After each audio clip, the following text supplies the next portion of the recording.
Today, we are solo running Pokémon X using only a Primeape. The rules for this challenge will be listed in the description, but the basics are that I can only use my starter in battle, and I cannot use any items in battle, aside from Pokeballs, and even then only to catch wild Pokemon. As a pure fighting type, it will be interesting to see how Primeape performs. X and Y introduce the Fairy type, and the champion's ace is a Mega-Gardevoir. For base stats, Primeape has 65 HP, 105 attack, 60 defense and special attack, 70 special defense, and 95 speed. These are decent, and I think Primeape can finish the game. However, it is quite frail, which could be an issue later. For the first part of the game, Primeape is a fully evolved Pokemon, so should be decent. Primeape starts the game with some good moves. Low kick is weight based, so we will replace it with the more reliable Karate Chop once we get it. But fighting and normal damage is fine for the early game, where there are no ghost types. Leveling up, Primeape does get mostly normal and fighting type moves, although it does also have several dark type moves. Things get really interesting when looking at its TMs.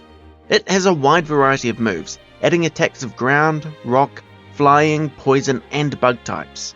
It does also get fire and electric type moves, but only special attacks, so we will probably not be using those. However, Primeape also has excellent options for setting up: Hone Claws, Bulk Up and Power Up Punch. For the timer, I will start this with the Fletchling. This means that Sycamore's intro does not get timed, which takes out a little of the variance for however long it takes me to put in the name. We will see that this Fletchling reappears at the end of the game, making it a nice bookend for the game and a good place to stop the timer as well. Just to give you a little look behind the scenes, once we get Primeape, I have to save the game and then exit out of it to set its IV's nature and ability. I will give my starter max IVs, unless I intend to use hidden power. I will choose the nature and ability that I think works best for the Pokemon, and this can include its hidden ability. Alright, so with the setup out of the way, let's get on with the game. When passing through Aquacord Town, I will buy Pokeballs.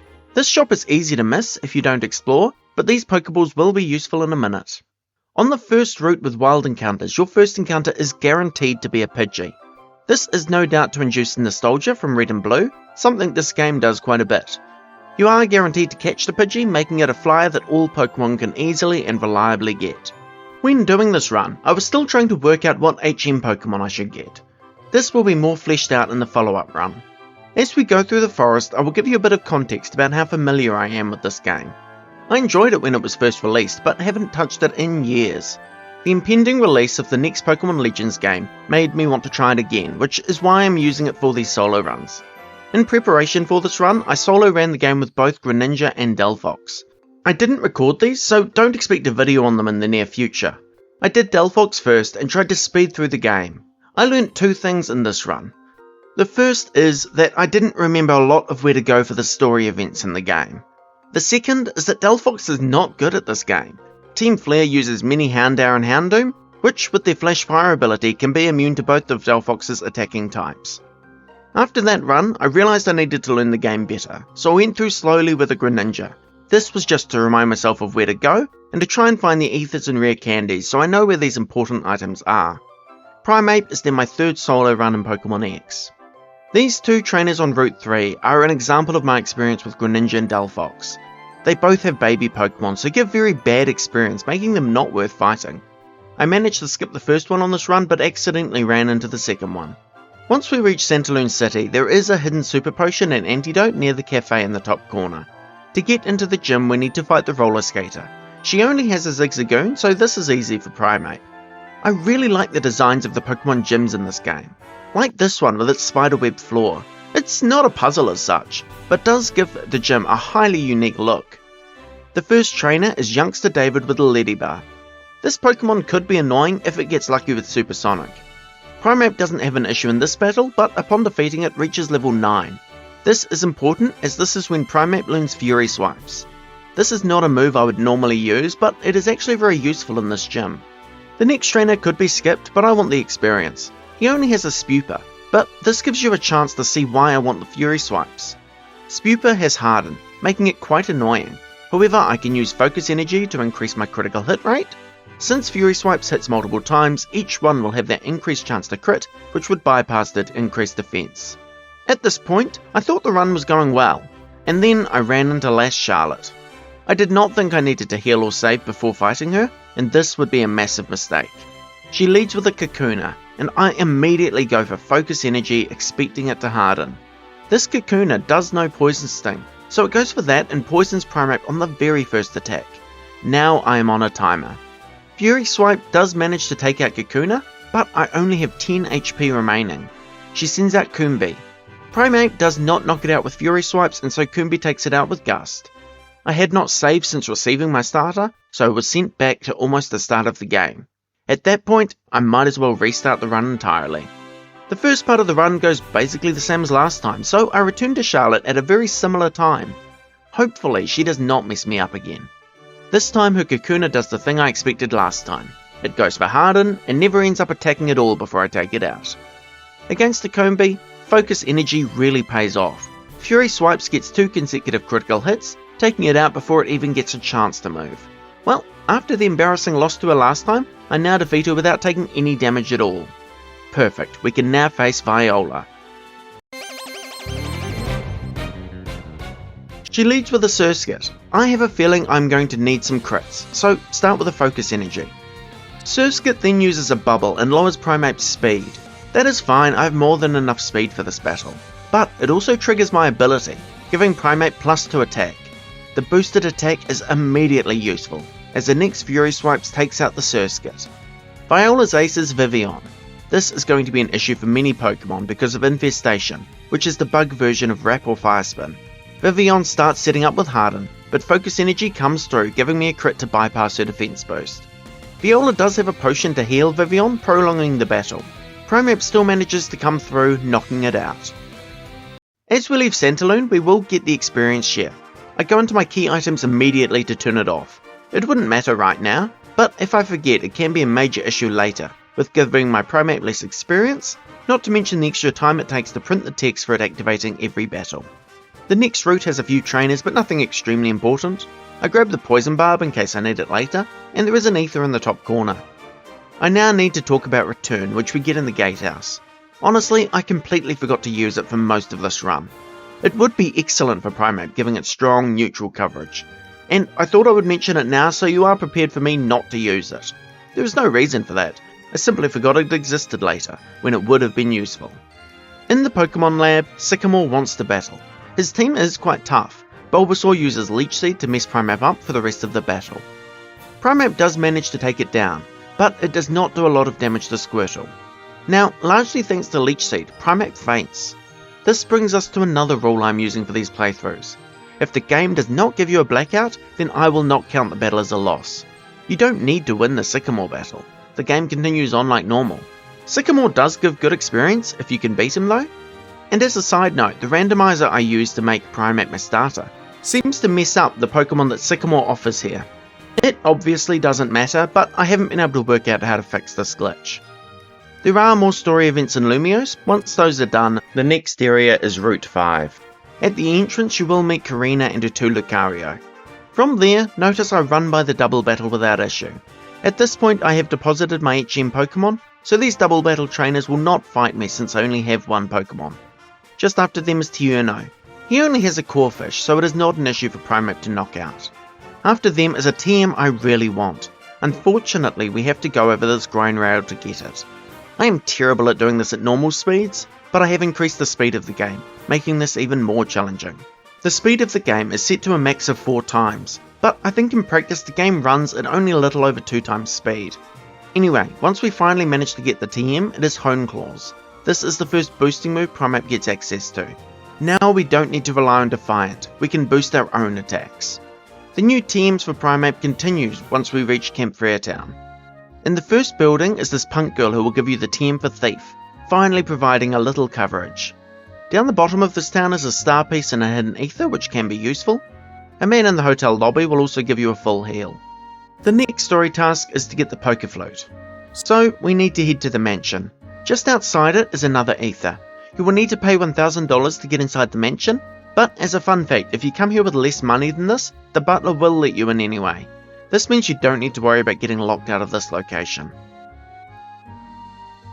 The backyard of this mansion has 3 important items. The HM for Cut is not necessary to beat the game, but it is needed for some good items. It is found in the hedge maze in the bottom left. The top left has the Furfrou you are here to rescue. The solution is simple once you know it. Just place Shauna in the starting location, move the Furfrou, and then put Shauna in either of the other locations, and then approach the Furfrou from the other direction. Mission complete! The final item of interest in this area is the hidden rare candy on the north side of the fountain. After watching the fireworks with Shauna, wake the Snorlax up. This is easy experience for Primeape. At the end of this route we will have another rival battle. This is a tag team battle, with you and Callum fighting against Trevor and Tierno. I make a mistake here, I take out the Pikachu first. This is Trevor's Pokemon, but he has a second one, a Flabébé. Tierno only has his Corphish, so taking that out first turns the battle into a 2-on-1, making it a lot easier. Because of this, Primeape is knocked out from a combination of Vice Grip and Fairy Wind.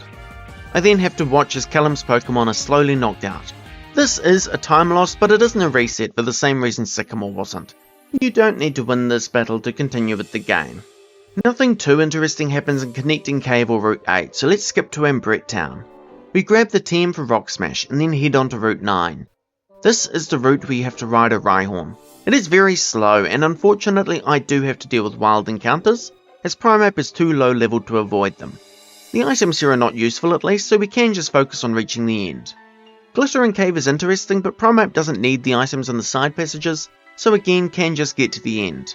Repels don't work against encounters in here though, so we do have a few fights to get through. At the far end we will meet Team Flare for the first time. His Houndour is no problem for my fighting type. Zubat is more annoying, but it doesn't do a lot of damage, so Primeape can still take it out without an issue. Here I make a mistake. I don't heal but go right into the next battle. This could be very bad. Thief does very little damage, and then Gulpin puts Primeape to sleep with Yawn. However, it decides to waste its time with Amnesia, giving Primeape the time it needs to wake up and take it out. Primeape has very little health left, and she sends in an Electrike. I am still assuming this fight will be a reset, but then the Electrike uses Leer and Primeape's next Karate Chop takes it out. I really don't think I should have won that, but I guess I'll take it. The other fights are not an issue, so let's skip to the end. The scientists offer you a fossil, so I take the Sail Fossil, the only correct option. Fight me in the comments. Anyway, I use the nearby escape rope to leave the cave. Unfortunately, we will need to use the slow Rhyhorn to get back to Ambret Town. On to the next part of Route 8. Here, we start by fighting swimmer Genevieve. She leads with a Wingull. Thief does good damage, but so does the Wingull's wing attack. I take out the Wingull, but her next Pokemon is a Psyduck. Karate Chop does less than half, and Psyduck strikes back with a Confusion. As expected, Psyduck survives the next hit, and then gives Primeape its first reset of this run. After returning to Route 8, I remembered I missed an item last time, so I head south briefly to find a hidden rare candy. Then we return to Genevieve. Like last time, I use Thief to damage the Wingull, taking some damage in return.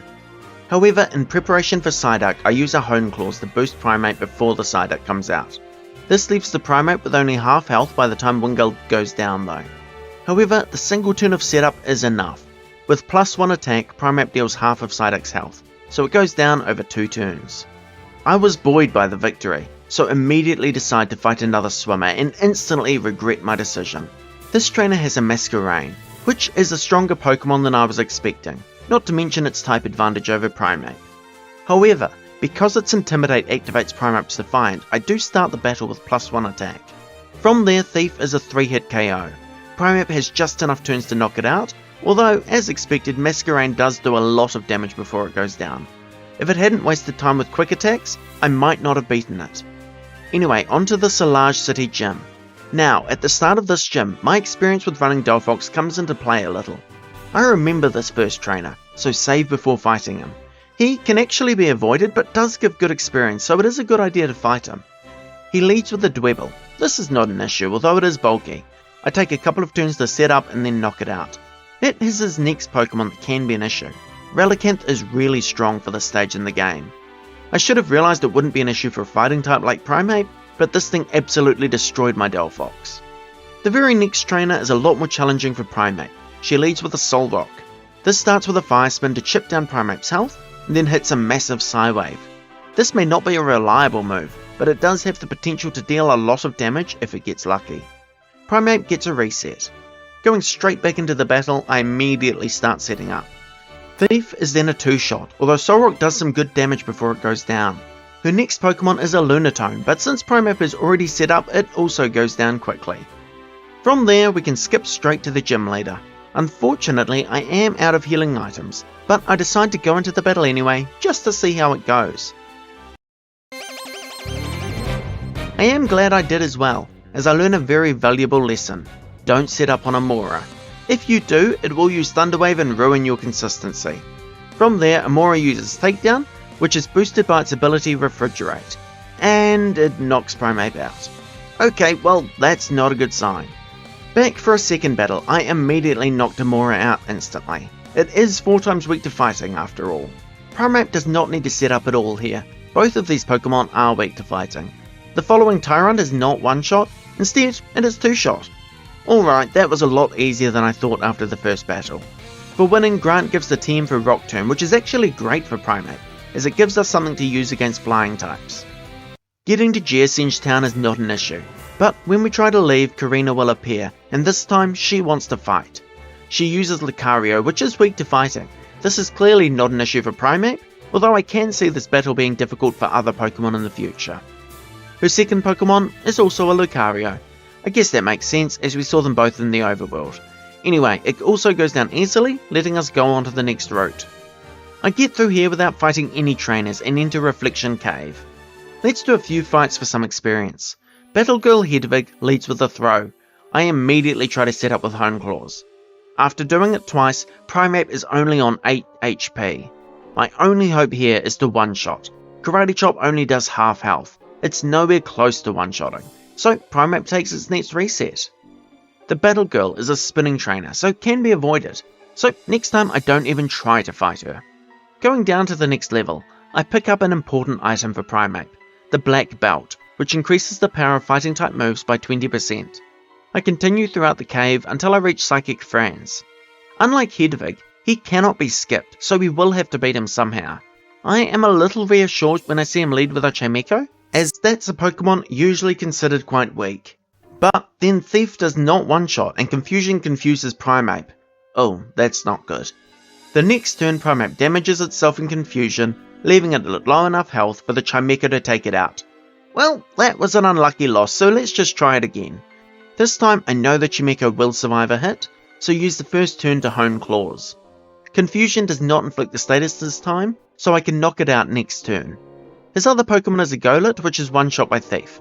That went much better. I fight a few more trainers on my way through the cave, but we reach Chalor City without any more losses. The Pokemon in Chalor City is actually quite important. It sells TMs, including one I really want, Poison Jab.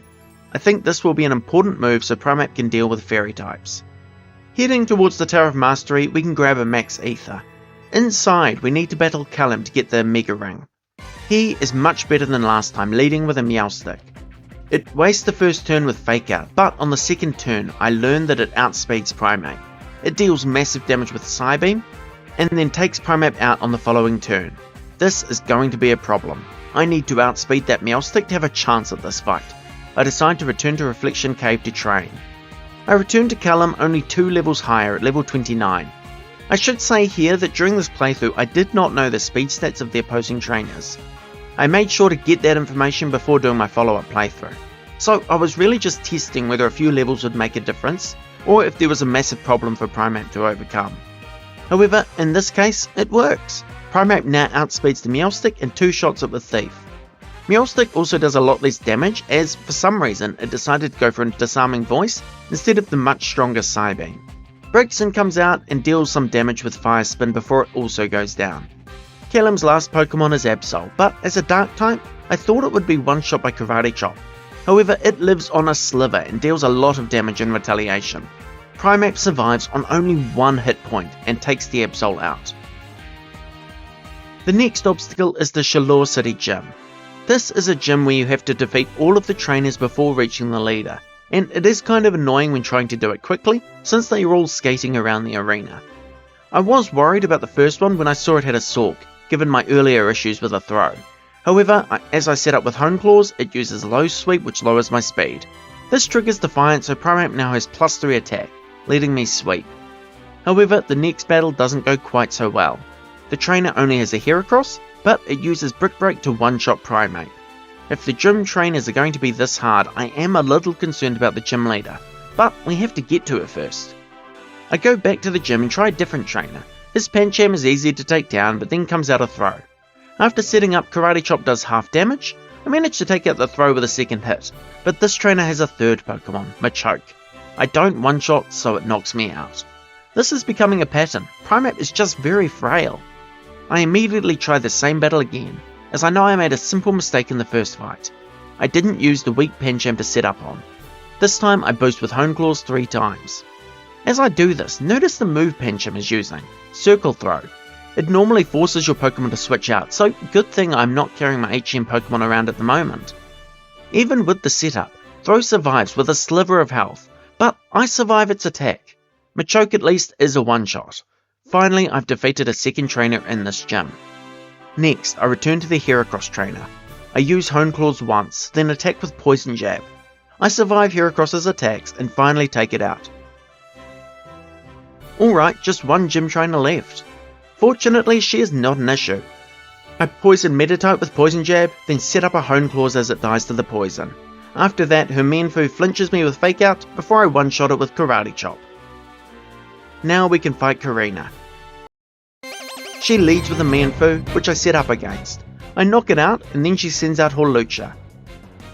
It outspeeds me, but misses a Flying Press. That is only a 5% chance, so it is very lucky.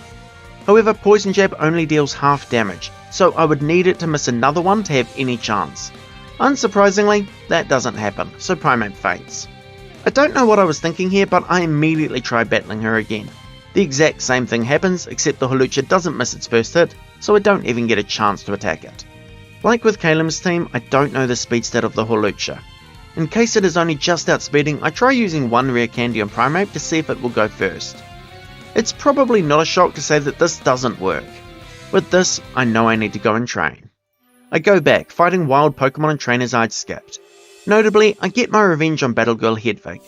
Now that I'm at a slightly higher level, I set up with Hone Claws 3 times and then one-shot the throw with Karate Chop. I am slightly annoyed to see her second Pokemon is a Hawlucha. It's like the game is taunting me. I am, however, encouraged when I outspeed this one. It is a lower level than Korrina's one, but it gives me hope that my speed stat isn't that far below her Hawlucha. I wish I could say the rest of my training was uneventful. However, I accidentally run into Psychic Emmanuel while paralysed and low on health. Even though I am fully paralysed on the first 2 turns, I do manage to take out his Solosis. His second Pokemon is a Sigilif, which immediately knocks me out with an Air Cutter. I accept the blackout here, as it has been a while since I saved. Returning to Psychic Emmanuel when I am not paralysed, this fight goes a lot better. Thief takes out both of his Pokemon in one hit. Now level 35, I decide to try Korrina again. I set up with Hone Claws on the Mienfoo, and then take it out with a Karate Chop. The Hawlucha comes out, but it still outspeeds, so knocks out Primeape. I decide to try my rare candies again, to see if they make a difference now. I give Primeape both of the ones I have to bring it up to level 37. I use 3 Hone Claws on the Mienfoo before knocking it out. Hawlucha comes out, and I outspeed and take it out with a Poison Jab. Finally.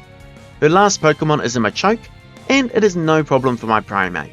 For a reward, Korrina gives the TM for Power Up Punch. This is a better setup move than Hone Claws is, as it deals damage while still boosting attack, so I immediately teach it to Primeape. Back at the Tower of Mastery, you are given a Mega-Lucario. You now need to battle with Korrina's Mega-Lucario. This battle is mentioned in my rules specifically, because it is the exception where I am allowing myself to use a different Pokemon. Just Mega Evolve and use Power Up Punch to win. As far as I can tell, doing this, it is impossible to lose this battle. The next destination is Comarine City, but we have to talk about a particular NPC that is located there. So allow me to do that while we travel. An NPC in Comarine City will give you a random TM for answering their question correctly. The TM you get will be one of Trick Room, Confide, Embargo, or Acrobatics. In a normal playthrough, you can get whichever TM they give you on the first day, but then return the following day to get a different one, and then 2 more days to get the remaining TMs. But I do these playthroughs in a single day, so I have decided to ban talking to this NPC entirely. This is in the interest of fairness. Since I cannot control the TM he will give, it is not fair for Primeape to be unlucky when talking to him and getting Embargo. but another Pokemon to get lucky and get acrobatics. That would disadvantage Primeape. So I am banning it due to the randomness, and I have no idea how to program it so that it will always give me the TM I want. This sucks because acrobatics would be excellent for Primeape, but I see no way around this. Most of the moves he gives are pretty bad, so it really only is a loss for Pokemon that learn acrobatics, and maybe a few niche cases where something might benefit from Trick Room. I could hack these TMs into the game if I wanted, but this is annoying as it would involve pausing the game and the timer while I mess around with external programs, and I don't want to have the hassle, so acrobatics is effectively banned from these playthroughs. As I approach the next gym, Callum demands another battle. His Meowstic uses Fake Out followed by Disarming Voice, letting me take it out easily. Braixen does some damage with Psybeam but is taken out by a Karate Chop followed by a Power Up Punch. Now at +1 attack, I can knock out Absol in a single hit, ending the battle. Now for the Coumarine City Gym. None of the trainers here give me an issue, which is honestly refreshing after the trouble I had in the Shalour City Gym. Let's skip straight to the gym leader Ramos. He is one of the easiest gym leaders in the series. He leads with Jumpluff, but Poison Jab one-shots it. Go-Goat survives the first hit, but uses Bulldoze which activates Defiant. Now with boosted attack, I can take it out even after Ramos heals it. His final Pokemon is Weepinbell, which is easily knocked out. I am actually going to skip right past the Team Flare event at the power plant. None of the trainers here are a challenge for Primeape, and the only thing interesting that happens is that Primeape finally gets a stronger fighting type move to replace Karate Chop. Cross Chop. Now that we have restored the power, Lumio City opens up. We can go straight to the gym. The puzzle here takes the form of a quiz. The answers are always the same, so you can just memorize this to get through faster instead of listening to Bonnie. The answers are 3, 1, 3 and 2, and then you can reach Clement.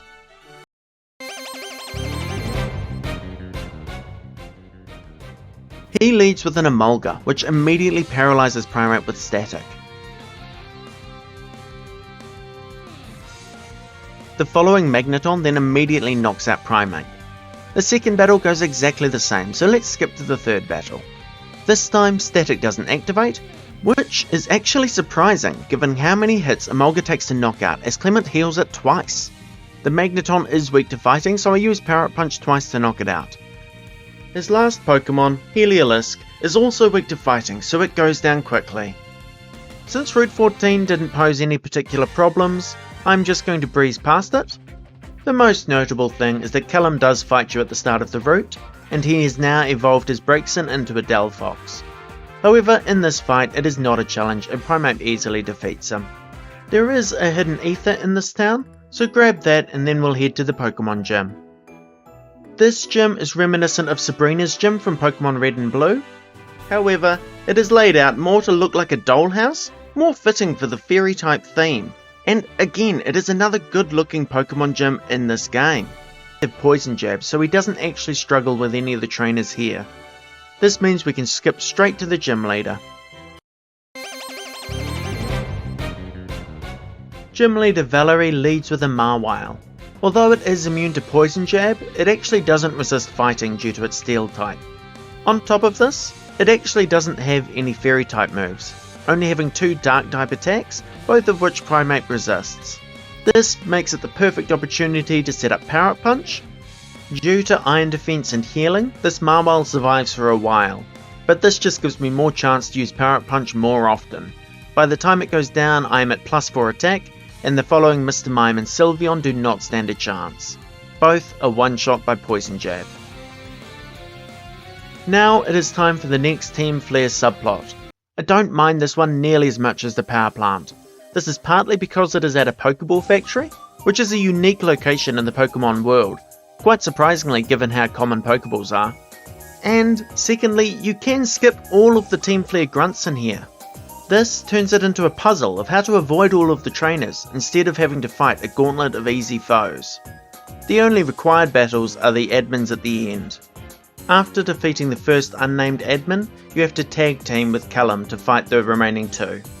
They only have 1 Pokemon each, so are fairly easy to take down. Primeape one-shots Liepard, and then Manectric takes a couple of hits before going down. From here, Route 15 has little of interest, and we head into Dendemil Town and then north to the Frost Cavern. And even in Frost Cavern we are just going to skip to Team Flare at the end. The cavern itself is more about me failing to slide over the ice correctly than it is about the trainers within it. I realise I'm getting through these sections a lot faster than I was earlier in the game, but I was using the start of the game to give you a reminder of the story of X and Y, in case it is a game you played on release and then haven't really touched again, much like myself. Anyway, this Team Flare fight is actually a bit of a challenge. The first grunt sends out a Golbat which does massive damage with acrobatics. Primeape survives and knocks it out. The following Manectric is then one-shot by Thrash. Fortunately, the game does give you a chance to heal before fighting the admin, so I heal up, ready to take her on. She only has her Houndoom, which is one-shot by Primeape, so I guess the grunt was actually the interesting fight here. Route 17 is another slow Pokemon ride segment, however there is a rare candy to grab at its far end. And Star City gives me another opportunity to talk about several TMs. There is a Hex Maniac in the Pokemon Center and they will give you a TM. Unlike the one in Kumarin City, this is not entirely random. The TM they give is actually based on the time of day. The most useful one for most Pokemon is TM35 Flamethrower. However, I can see situations where Substitute will also be handy. The remaining two TMs are Psych Up and Double Team. Psych Up is certainly an interesting move, but I do not think it will be very useful in these challenges. Double Team is actually banned by my rules, so I will never be picking that one up. In front of the gym, Callum wants another fight, and this time he has no pushover. The Esper leads with Fake Out again, but then does massive damage with Psychic. Primeape knocks it out, but the Delphox that follows is easily able to kill Primeape with a Flamethrower. In this next fight, I got a little bit luckier. I decided to use a Power Punch to try and boost my attack, and Meowstic actually decided to help me out. Its Psychic dropped my special defense, activating Defiant. Now at +3 attack, I easily KO both the Meowstic and the Delphox. However, when I get to Jolteon, it outspeeds and knocks me out with Discharge. In the third attempt, Meowstic cooperates by refusing to use Psychic, but the Delphox knocks me out anyway. It is the fourth battle where the luck finally comes together. I use Power Up Punch to get an attack boost, and then knock out both the Meowstic and the Delphox. The difference here is that Meowstic did not use Psychic, so I have not taken a lot of damage in the battle so far. This allows me to survive a hit from the Jolteon, which then dies to Cross Chop. Finally, the Absol is not a threat and dies to a single Power Up Punch. With that victory, we have unlocked the Psychic Gym.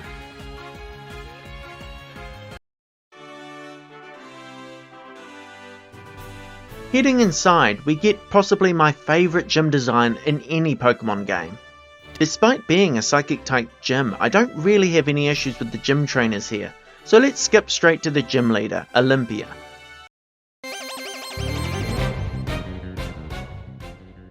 She leads with a Sigilyph, which immediately sets up a Reflect.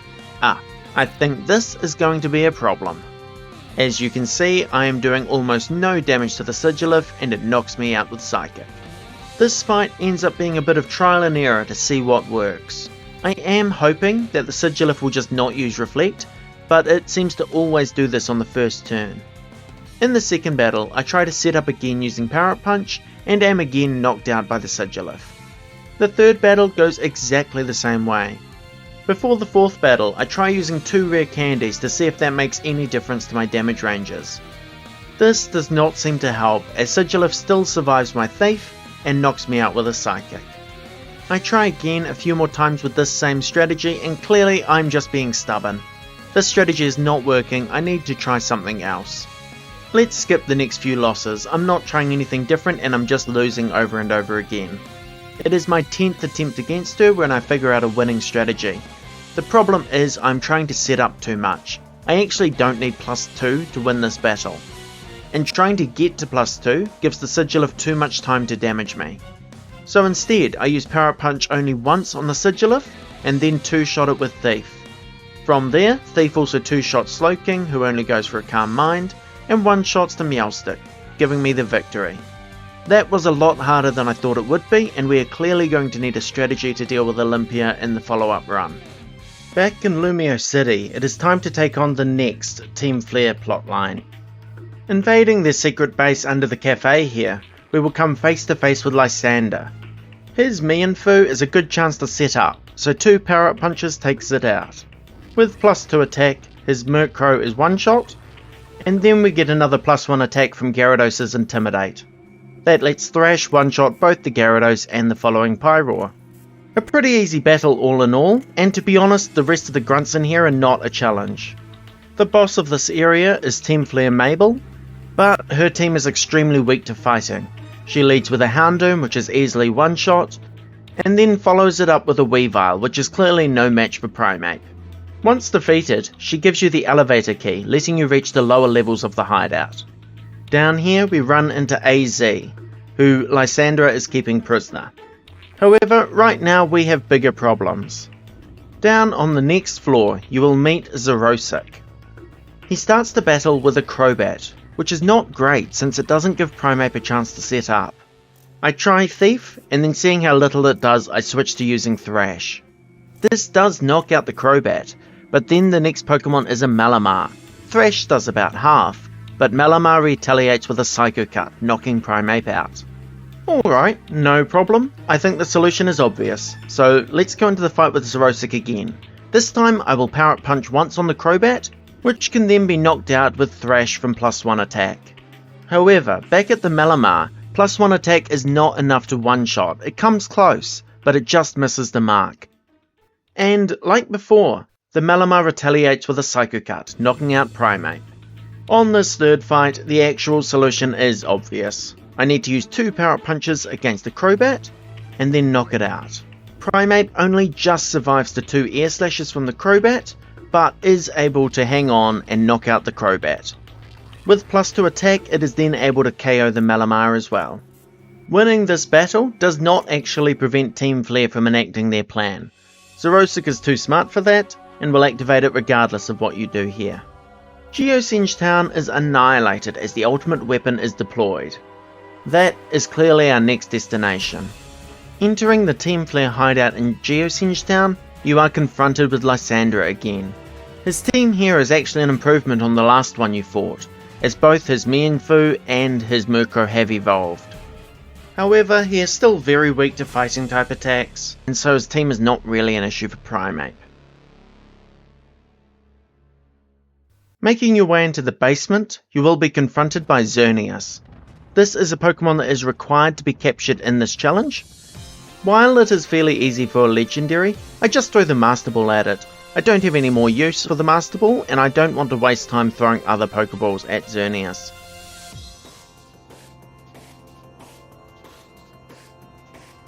Lysandra then appears to challenge you again, and you will notice he is wearing a Mega Ring this time.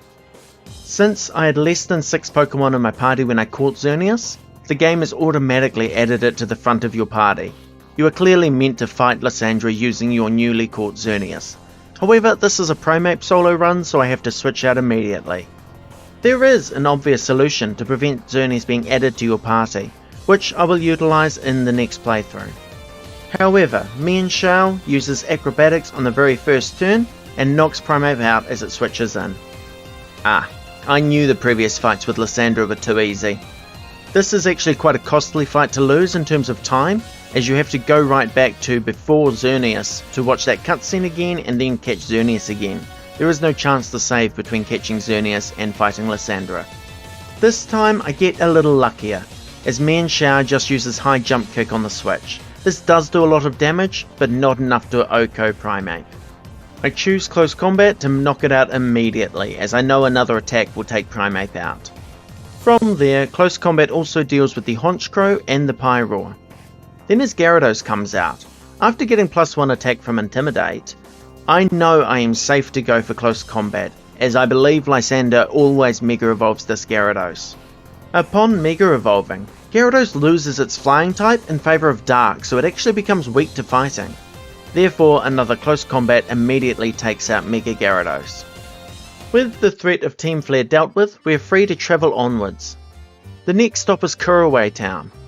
I do stop to grab the TM for U-turn, as this is slightly stronger against Psychic types than Thief is. However, I am not sure how useful this will be, as it does force Primeape to switch out, meaning that I will have to switch back to it immediately if I still have any other Pokemon in the party. There is a rare candy to grab nearby, and then heading south we will run into Sycamore. He wants to see how far you have come since you fought in his lab, and so challenges you to a battle. As you might expect, his 3 Pokemon are the 3 fully evolved Kanto starters. I do get a little greedy with the setup here, continuing to use Power Up Punch against Venusaur, which almost cost me the battle as Petal Dance drops Primeape down to 7 hit points. However, I pull through and knock out the Venusaur, now at +4 attack. From here, I just use Thrash to take out both the Blastoise and the Charizard, neither of which have a chance of surviving. Now I come to this bridge, and I know what this means. Crossing this bridge, you will run into Shauna, Tiuno, and Trevor. Now, these are your easy rivals, so I guess this battle should be pretty easy, right? She leads with Delcatty, who easily falls to a Power Up Punch. Greninja follows, and it is likewise taken out pretty easily.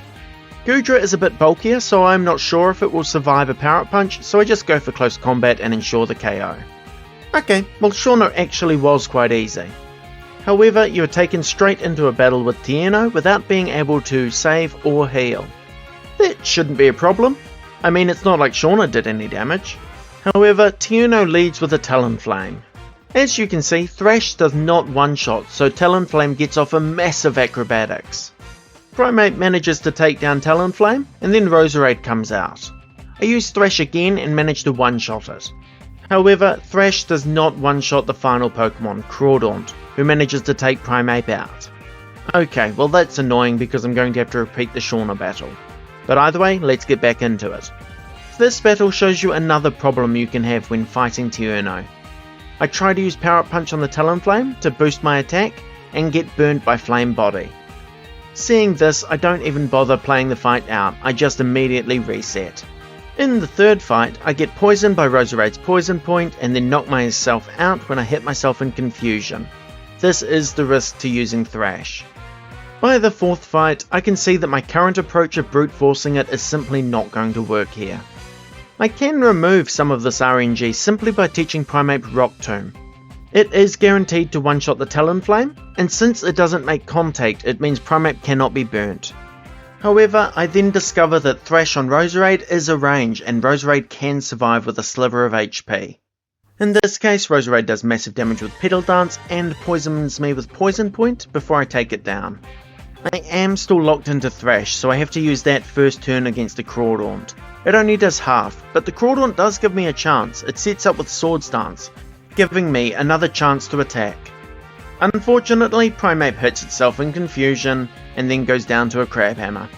A very similar scenario plays out for the next couple of battles, where I constantly lose against Tiuno. Eventually, I work it out and get this battle against him. Talonflame again goes down in one hit from Rock Tomb.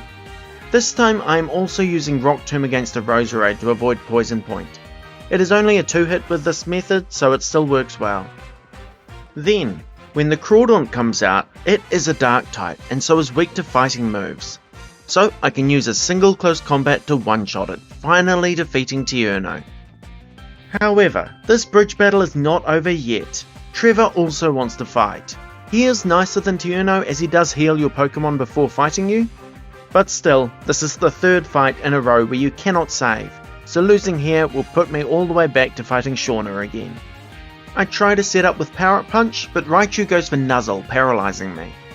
I do manage to take the Raichu out, but the following Florges outspeeds and KOs with Moonblast. I clearly can't afford to be paralysed for this fight. At least my strategy for Tiuno is fairly consistent, so I do get back to Trevor on the very next fight. This time I use Close Combat to avoid Nuzzle, however the Raichu still has Static, which activates paralysing Primeape anyway. I am again slower, so the Florges outspeeds and even from full health one-shots me with Moonblast. I am going to skip the next 2 resets with Trevor as the exact same thing happens. Static is activating every single time. Before the 5th battle, I have a realisation. Florges is quite bulky. I haven't had the chance to attack it yet, but I imagine if I did, I wouldn't actually be doing much damage against it. So in preparation, I do teach Poison Jab. Getting back to Trevor, I do manage to knock out the Raichu this time without getting paralysed. I now have a shot to win. As I expected, Florges is one-shot by Poison Jab. Trevor's final Pokemon is Aerodactyl. I outspeed and knock it out with a close combat. Finally, after many resets, I have finally completed this bridge battle. And it certainly taught me not to underestimate it in the future. Skipping straight to the Snowbell City gym, this one is a bit of a joke.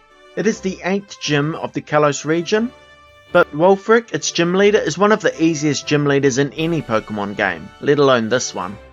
I will be curious to see how this gym performs against a Pokemon weak to ice, but as a fighting type, Primeape stabs are more than enough to deal with the ice types here.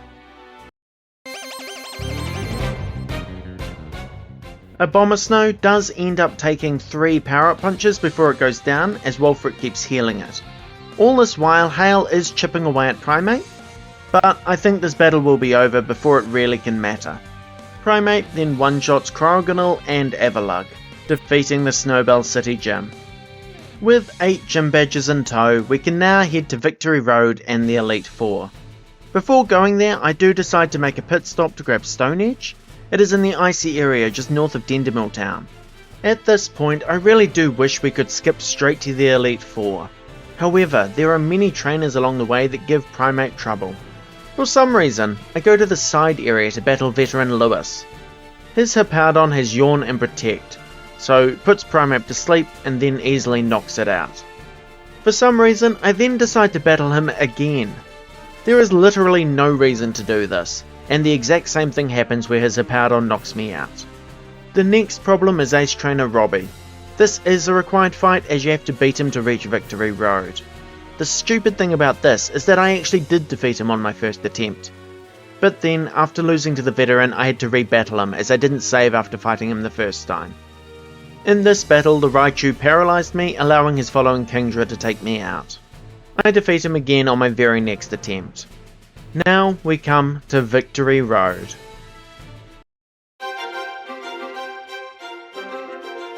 Victory Road starts off okay, until I reach Psychic William. He has an Espeon that immediately knocks out Primeape. However, William is a spinning trainer, so I actually don't need to fight him, and on my next attempt I get past him without initiating a battle. The next challenge is this double battle against Brains and Brawn, Armin and Hugo. They both have a Psychic fighting type, and Primeape is immediately knocked out by Psycho Cut. It is worth pointing out, as I lose to them again, that I cannot actually skip this battle. If I deposited all of my HM users, then they wouldn't fight me, but I need my HM users to get through Victory Road, so that is not an option. I need to defeat them here. On the third battle, I get very lucky against them. They just start targeting my HM users. That seems to be the luck I needed to get past them. Although my HM users do waste some time by gaining quite a few levels in this battle. Although the remaining Gallade barely survives Primeape's Poison Jab, it does get poisoned, so after it knocks out my Lapras, the poison will finish it off. Leaving the cave, we run into Cullen. He now has a team of 5, and so is a lot stronger than before. He still leads with Meowstic, which immediately proceeds to knock me out with Psychic.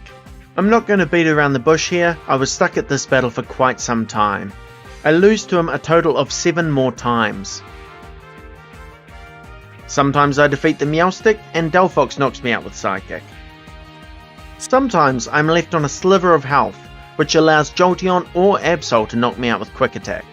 For the winning battle, I use Power Up Punch once against the Meowstic and then take it out with a Poison Jab. Against Delphox, Stone Edge 1 hits. I also need to use Stone Edge against the Altaria, and if Stone Edge misses at any point then I will lose this battle.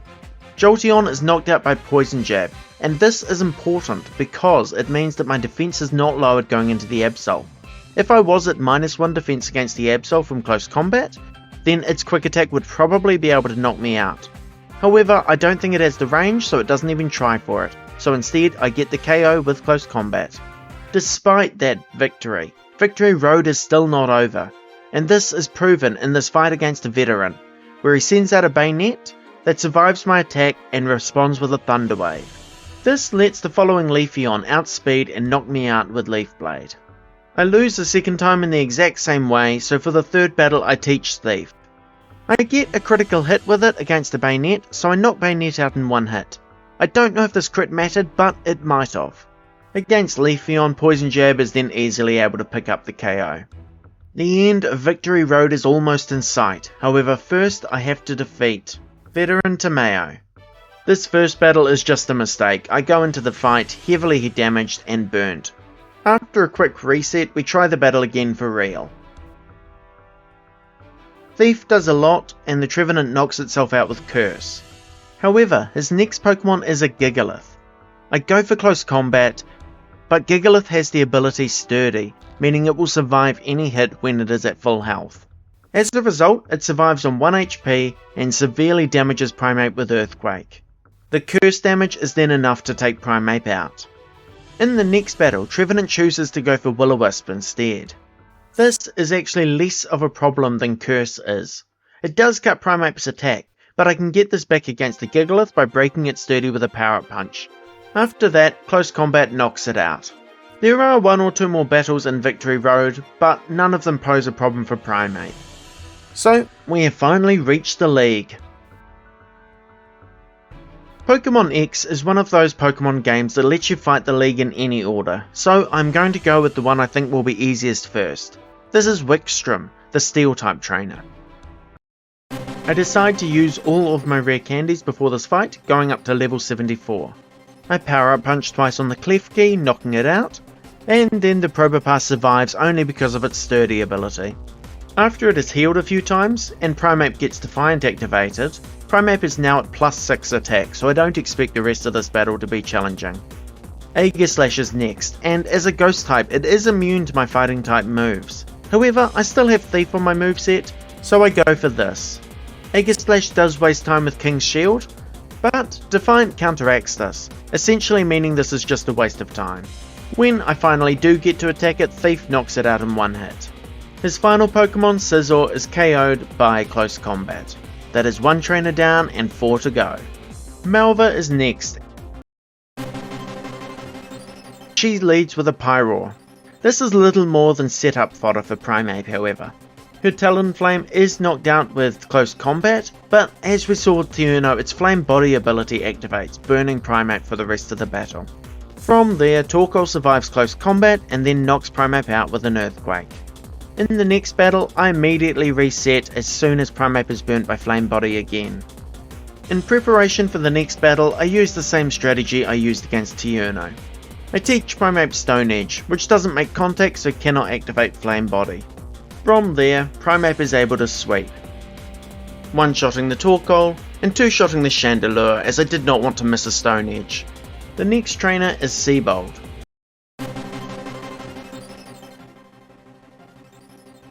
I set up against this Clawitzer, and from there can use close combat to one-shot his Starmie, Gyarados and Barbaracle. Alright, only 1 trainer left before the champion. Drazna proves to be a little more tricky. She sends out Dragalge first. I use Power-Up Punch, which activates Dragalge's Poison Point ability, poisoning Primeape for the rest of this battle. From there, I have too little health to survive the rest of the battle, and the poison takes me out. In the following battle, I also get poisoned, but I do learn that 1 Power-Up Punch followed by Stone Edge is enough to defeat the Dragalge. I choose close combat against Altaria, which gets a critical hit and knocks it out, but the following Noivern survives. It retaliates with an Air Slash, knocking Primeape out. During the following battle, I learned that crit against Altaria did matter, as it survives my close combat and knocks me out with a Moonblast. The 4th battle is the first time I get through Dragalge without getting poisoned. I use a single Power-Up Punch and then knock it out with Stone Edge. Against Altaria, I get another critical hit close combat. Stone Edge then one-shots the Noivern, and Druddigon is dealt with by close combat. With Drazna defeated, I am now free to go and face the champion, Diantha. She leads with a Hawlucha, which I try to set up on. This is a mistake as it deals massive damage with Flying Press, and 2 of them knocks me out. Using only 1 Power-Up Punch in the next battle, I then knock the Hawlucha out using close combat. I try to set up more against the following Goodra, but it leaves me with only 1 HP remaining. I can easily knock out Aurorus and Tyrantrum, but then Gourgeist comes in and outspeeds with a priority Shadow Sneak, taking out Primeape. In the next battle, I have learnt my lesson. I take out the Hawlucha and then take out the Goodra, leaving myself with more health for the rest of the battle. The following 2 fossils are no issue at all, but then I get back to Gourgeist. It survives a Poison Jab and goes for Phantom Force. This knocks out Primeape. I try the battle again immediately after, but it just doesn't work. I need a better moveset. I realise Stone Edge does not actually help me in this fight, so I replace it for Thief. Getting back to the Gourgeist again, Thief one-shots as I had hoped that it would. Diantha then sends out her Gardevoir. It immediately Mega Evolves, as I knew it would, but I outspeed, and so use Poison Jab to one-shot it. With the champion defeated, there are no real threats left. You do have to fight AZ in a section after the champion, but before the credits roll. He is typically fairly easy though, so I don't expect him to become a big feature of these videos. I let the timer roll until the Fletchling hits the screen, which makes it a nice mirror to the start of the game where the Fletchling wakes you up. And with that, Primeape has defeated Pokémon X. I will say I find this time rather disappointing, and I do think this time is more a reflection of player error than it is to do with Primeape's actual performance. So after this first playthrough, I was keen to do a follow-up to see how much Primeape, or perhaps more relevantly I, can improve. I did a lot of preparation to try and prepare for the challenges Primeape faced in the first playthrough. We will talk about the different strategies I came up with as they became relevant. For this second run, I have decided to start with max EVs. This is for 2 reasons. I feel it is something I can justify in Pokémon X in particular, as it was the game to introduce super training, making it a lot easier to give your Pokémon max EVs in a normal playthrough. However, the main reason I decided to do this was so I could accurately prepare for the different battles. If I didn't max my EVs at the start, then I have no way to know what my exact stats would be by the time I reach trainers later in the game, making it impossible to prepare for them. This second run goes smoothly until Viola. I don't have any random resets to a gym trainers, although admittedly Last Charlotte comes very close again, whittling me down with poison. But Primeape pulls through with only 2 HP. Now onto Viola herself. As she leads with Surskit, I start the battle with a Focus Energy. That doesn't really matter for the Surskit because it is 2-shot anyway. Once that has gone down, Vivillon comes in. On the first turn it sets up Harden, so I go for Fury Swipes. This one is very lucky, getting several critical hits and landing 4 times. I go for Scratch, hoping to take it out, but I forgot that Viola has a potion, so she heals. But then Primeape gets some really bad luck. Its next Fury Swipes misses, the one after that doesn't crit and only hits twice, and then the third one misses again. All this has given Vivillon enough turns to severely damage Primeape. My final Fury Swipes is not enough. Vivillon gives Primeape its first reset with a combination of Infestation and Tackle. Well, that fight was just extremely unlucky, so I immediately go back into battle with Viola. As before, the Surskit is only a 2-hit KO, and I get much better luck against the Vivillon. The first Fury Swipes does a lot of damage, and then my second one is enough to KO. With our first badge in hand, we can now head to Lumio City. I wasn't planning to talk about the Sycamore fight. As you have already seen, you don't need to win this to proceed. However, I surprised myself by winning this, so I thought I might as well narrate it, just to prove that Primeape can win this battle. I get quite lucky here, as Bulbasaur does not go for Leech Seed, it just attacks with Vine Whip.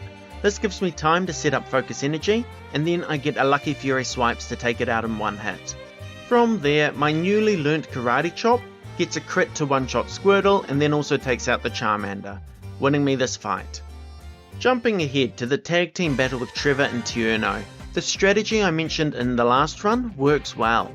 Despite being paralysed by the Pikachu, I managed to take out the Corphish first, and from there the battle is a lot easier. It means that by the time Flabébé comes out, it is fighting against both Primeape and Fletchling without a partner to help it out. This means that it goes down pretty quickly despite hitting hard with Fairy Wind.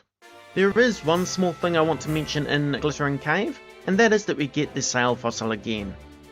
I was going to skip past it, but it actually becomes relevant later, and you'll have to wait to see why. Primeape manages to avoid all of the resets that it had previously in this area, beating both Swimmer Genevieve and all of the gym trainers in the Silage City gym. So let's skip straight to Grant. You have already seen the strategy for this fight, as it is the way I won in my first playthrough. Simply go on the all-out offensive. Karate Chop one-shots the Amora, and then two-shots the Tyrant. Easy. Before leaving Silage City, there is an item we need to get. I didn't grab it in my last playthrough, and I think that was a mistake. In this cave near the gym, we can use Strength to give us access to TM40, Aerial Ace. We didn't have a flying type move last time due to the acrobatics ban, so I think Aerial Ace could be really useful. Primeape runs into no issues until it hits Chaleur City and the rival battle in the Tower of Mastery. Against the Meowstic, I set up once with Hone Claws and then knock it out with a Thief. I go for Karate Chop and Breaks In, but at +1 attack, this is not enough to take it out. While I take the Breaks In out with my next move, my health is low enough that Absol finishes me with a quick attack. In the second battle, I actually do make a mistake. I set up once with Hone Claws and then knock out the Meowstic. I had meant to set up a second time, but I completely forgot. However, when Breaks In comes out, it does die to Karate Chop, so this must have been a range. I have more than enough health to survive quick attack, and the Absol doesn't even try, so I take it out with a Karate Chop. Upon defeating Calum, I hit level 31. Now that is a little unfortunate, as from my calculations I know I need to be level 32 to outspeed Korrina's Hawlucha. This is much lower than the level 37 I had to be in my first playthrough, and that just shows you how powerful EVs can be. However, I'm still going to need to train to hit level 32. I go through Reflection Cave and fight a few trainers that I missed on my way through the first time. After facing Battlegirl Hedvig, who caused me no problems this time, I am almost level 32 but not quite. When I go out onto Route 11, I forget I have one of my HM users with me, so I accidentally run into this double battle. That Mr. Mime is scary for a fighting type like Primeape, but I still focus on knocking the Machoke out first. Luckily, Mr. Mime just targets my Bunnelby. On the next turn, I decide to target Mr. Mime. I have my Defiant boost, so I hope to knock it out.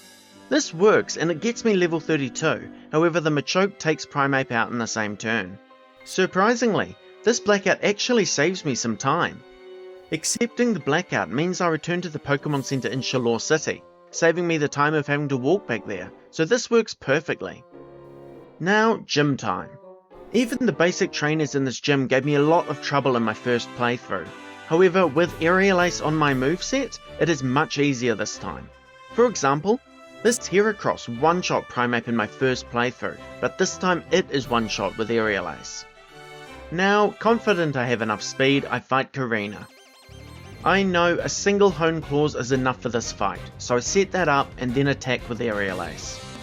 Mienfoo goes down in one hit, and it is quickly followed by both Hawlucha and Machoke. This battle just goes to show how much easier things are with some preparation. We already know how this battle looks if I go in unprepared.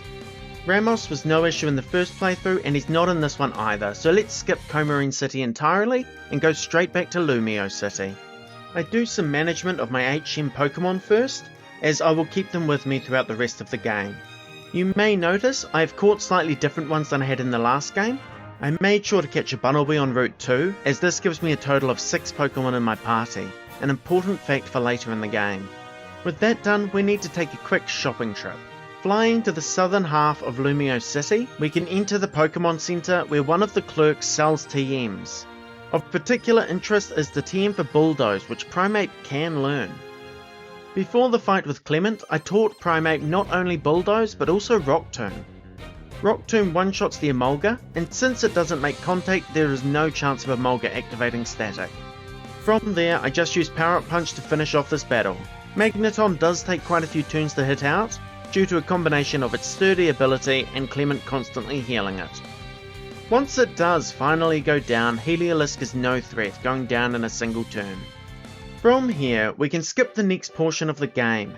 Neither of the rival fights nor Gym Leader Valerie cause us any issues. On the way to Anastar City, I do make a slight detour. Near the end of Route 15, instead of heading into the city, we can go south to Route 16. This has one of the entrances to the Lost Hotel. Head down the corridor, and the main reason we are here is to talk to the skater who will give you the TM for Fling. Before leaving, we do use Rock Smash to break this wall and get the Dread Plate, a held item to increase the power of Dark type moves. Now, if you are unfamiliar with what the move Fling does, it is extremely unique, and this is the strategy I am proudest of in this video. Fling is a Dark type move, whose power varies based on your held item. Essentially, the heavier the game considers your held item, the more damage Fling does. Its main limitation is that it can only be used once per battle, as once it has been used, you no longer have a held item for the rest of that battle. I felt the main problem with the Olympia battle was Sigilif setting up Reflect. So I searched for a way to one-shot the Sigilif, and Fling was the only solution I found. Do you remember how I mentioned the Sail Fossil would become important later? It turns out you can hold the Sail Fossil, and if you Fling while holding the Sail Fossil, Fling is a 100 power Dark type move, more than enough to one-shot the Sigilif. I pull this strategy off perfectly. I Fling on the Sigilif and knock it out in one hit. Slowking comes out, so I use Power Up Punch to get +1 attack. Unfortunately, it goes for Yawn. I finish the Slowking off with Thief, however when Meowstic comes out, Primeape is asleep. After taking a Fake Out and a massive Psychic, Primeape luckily wakes up and takes out the Meowstic. While my strategy worked perfectly, I did get lucky with the number of sleep turns I had. While I am pleased with that fight, we cannot skip the Team Flare arc entirely.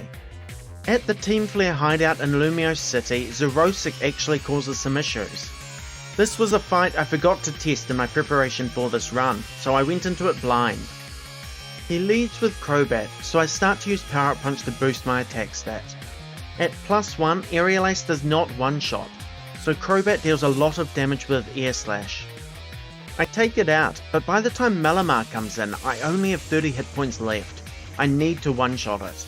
I choose Power Up Punch, which in hindsight might have been a mistake, and it doesn't take it out. Primeape faints to a Psycho Cut. Okay, that's annoying, but no problem, I'll teach Rock Tomb for the Crobat and then go back into the fight. I Power Up Punch once for the attack boost, and then Rock Tomb knocks the Crobat out. Perfect. Then Malamar comes in. I go for the strongest move on my moveset, Poison Jab, and it only does just over half. In retaliation, Malamar's Psycho Cut knocks Primeape out. Oh, I wasn't expecting that. Slight spoiler alert for the rest of this run, but this second reset to Xerosic actually makes him the hardest trainer for Primeape during this run. No other trainer gave me 2 resets. This is also when I realised I had been an extreme idiot in ignoring Return for the entire game. So I teach Return to Primeape and get back into the battle. This time I am taking no chances. I Power Up Punch twice on the Crobat, and to be honest, I might not have needed Return if I'd done that in the first place. Then I take the Crobat out with Rock Tomb, and finally it is time to test Return on Malamar. Thankfully it one-shots, so Xerosic is defeated. Checking in with the main plot briefly, you can see that once you have an entire party, the game will let you choose whether you want to add Xerneas to your party or not. By selecting no, we can now avoid that random reset we had against Lysandra last time we were here. For the battle itself, we use basically the same strategy as last time, set up with Power Up Punch and then Sweep. Doing this, we take out all of his Pokemon easily. Mienshao, Honchkrow, Pyroar and Mega Gyarados are all one-shot. The next battle we actually need to talk about is this bridge battle with your rivals. I found working strategies to get through this battle during my first playthrough, and for the most part I will use the same strategies here. However, I do get one annoying reset against Trevor. This reset happens entirely because I forgot to replace Return with Poison Jab. Return is not quite enough to one-shot the Florges, which then takes me out with Moonblast. I teach Poison Jab in its place and go back into the fight again. This time I easily pull through, beating Shauna, Tierno and Trevor. While that loss is certainly annoying, it is only one reset, which is far better than the 10 I had here during my first playthrough. I think we can agree I don't need to talk about Wulfric, so let's go straight to Route 21. I fight this Ace Trainer and she sends out Sableye. My current moveset is not great for Sableye, so I use Rock Tomb. The Sableye strikes back with Confuse Ray. I knock out the Sableye, but her next Pokemon is a Crustle. I try to attack, but I hit myself in confusion twice in a row, and then it takes me out with a Rock Wrecker. That is an unfortunate loss, so let's just try her again. Sableye still confuses me before it goes down, but I get a lot luckier with confusion against Crustle. I snap out of confusion quickly and get off my Power-Up Punch. Close combat then knocks it out. If you're curious, I used Power-Up Punch because I was worried about Sturdy. Before heading on to Victory Road, I make a quick detour to Kuraway Town. Thanks to my calculations, I know I actually don't need the damage of Stone Edge. Instead, I can go with the slightly more accurate Rock Slide. For some reason, this can only be obtained at the same time as Stone Edge once you can use Waterfall outside of battle. While Victory Road does go much better, I do still have a couple of speed bumps along the way. The first is this double battle with the Brains and Brawn. I had forgotten my plan for them, so I went into battle with the exact wrong moveset. They resist all of my moves, so I didn't even bother trying to fight this out, I just reset.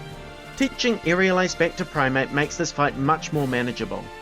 In the second attempt, Aerial Ace one-shots Gallade, while Medicham attacks my Mega-Lucario. Next turn, Medicham is one-shot for an easy victory.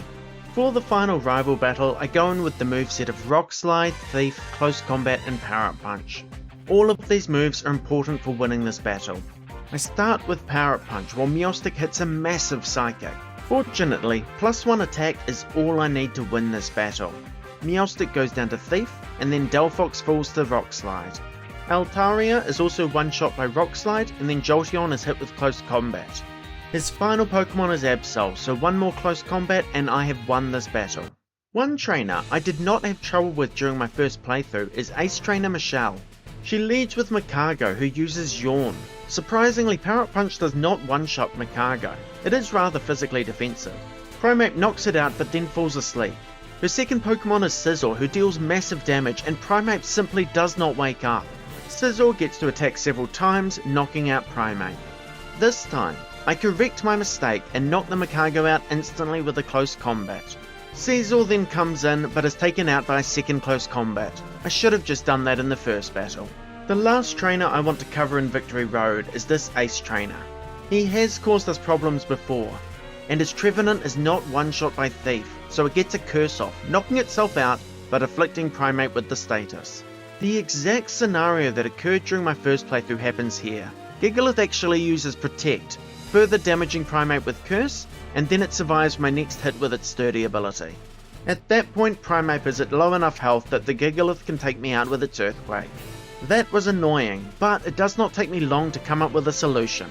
By equipping the Dread Plate we picked up earlier on Primeape, that gives Thief enough damage to take out the Trevenant in one hit, meaning that it cannot use Curse on me. From there, I use Power-Up Punch to break Gigalith's Sturdy and take it out with a Close Combat. Now it is time to take on the Elite Four again. This time I decide to fight Malva first, however I get very unlucky against her. Her Pyro comes out, so I use Power-Up Punch, but then its Flamethrower burns Primeape.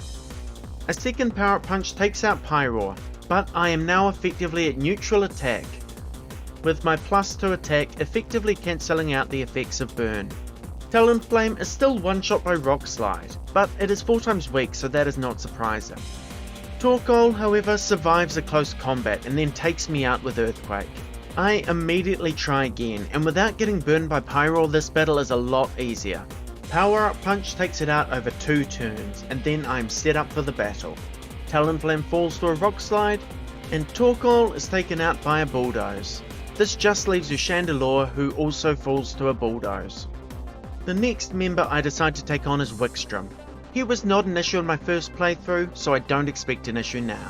I use one Power-Up Punch against the Klefki, but it does a lot of damage with Dazzling Gleam, so I decide to just take it out with a Bulldoze.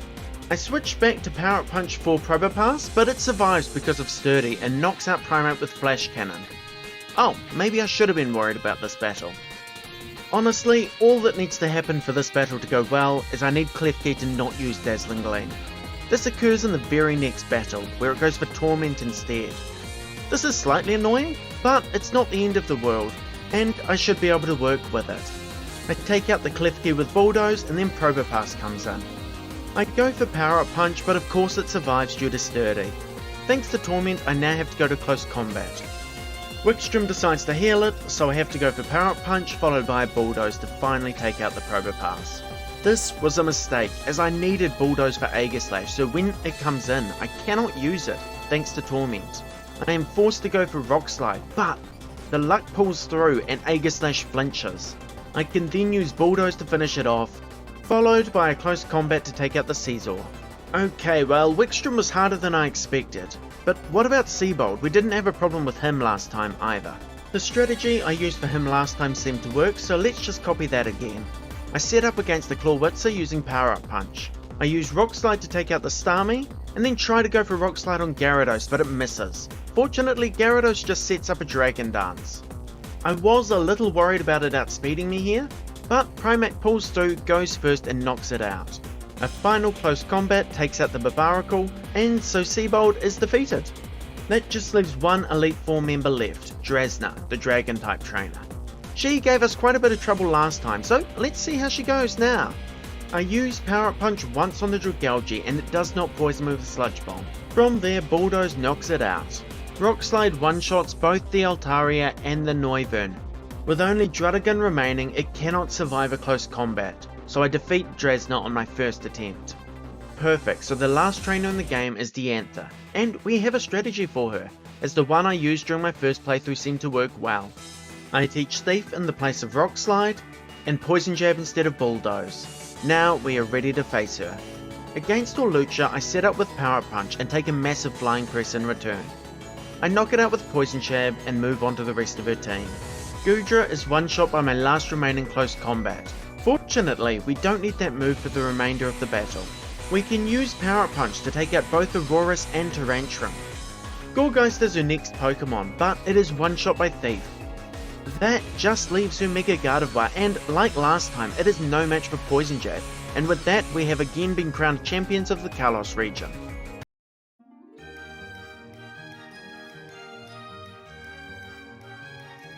So let's compare the two runs I completed. I clearly did much better on the second run. I saved over 50 minutes of real time. The biggest thing contributing to that is, of course, the much fewer resets. I did still have 12 resets in the second run, but that was nowhere near the 67 from the first run. Those were the numbers I was expecting. However, the statistic I found most interesting was actually the game time. I saved exactly 30 minutes between the playthroughs. The thing about this is that game time is unaffected by resets. If you reset the game, then the game time does not increase, in direct contrast to real time. This means that the saved game time was mostly due to better routing throughout the game. Blackouts where I don't reset would also affect game time, so that may be partly responsible, but still, for this amount of time saved, I must have been a lot more efficient getting through the game during the second run. If I did another run with Primeape, I think I could get a better time. Of course, some of those resets can definitely be avoided. In doing this video, I'm not really coming at it from a speedrunning mindset.